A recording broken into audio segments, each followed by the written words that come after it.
29 жастағы Ислам Арыстанов Қарағанды құю машина жасау зауытының маманы. Ол осы салада 5 жылдан аста жұмыс істеп келеді.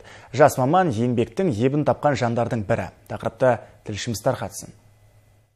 Ислам Арыстанов Қарағанды құю машина жасау зауытының білікті тәжірибелі жас маманы. Ол 2018 жылы металл құрастырушы болып жұмысқа орналасып 5-ші разрядқа дейін көтерілген. Ниеті мен табандылығы арқасында шебер қызметкерлігімен көзге түсіп те үлгерген.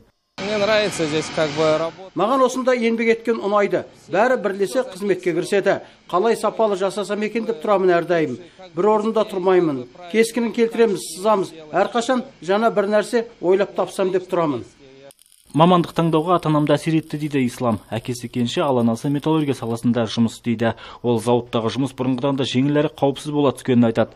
Мұның бәрі заманауи жабдықтар мен қауіпсіздік шараларының арқасында дейді білікті маман. Неше жылдан бері осы салада жүрген аға буын әріптестердің қолдауы ерекше болды. Қазірдің өзінде мені қолдап барынша дұрыс бағытқа жол көрсетіп жатады. Мұнда барлық жағдай жасалған. Осындай қолдау барда ештеңеден тартынып қорқуға негіз жоқ деп есептеймін. Келген әрбір адамды барынша үйретеді. Ислам Арыстановтың әріптестері жас маманның білікті қызметкерге айналғанын атап өтті. Номер 2 цех бригадирінің айтуынша, кәсіпорында тәжірибе алмасуға ниетті әр жанға үлкен мүмкіндіктер жасалған. Работает не так давно, 5 лет. Ислам Арыстановтың бізде жұмыс істеп жатқанына көп уақыт бола қоймады.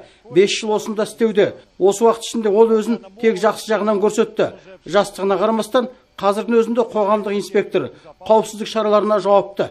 Кейде жұмыста ол да мені алмастыра алады. Өте мықты маман. Компанияда 4000-нан астам өнім атауы бар. Зауытта жергілікті және шетелдік тұтынушылары бар.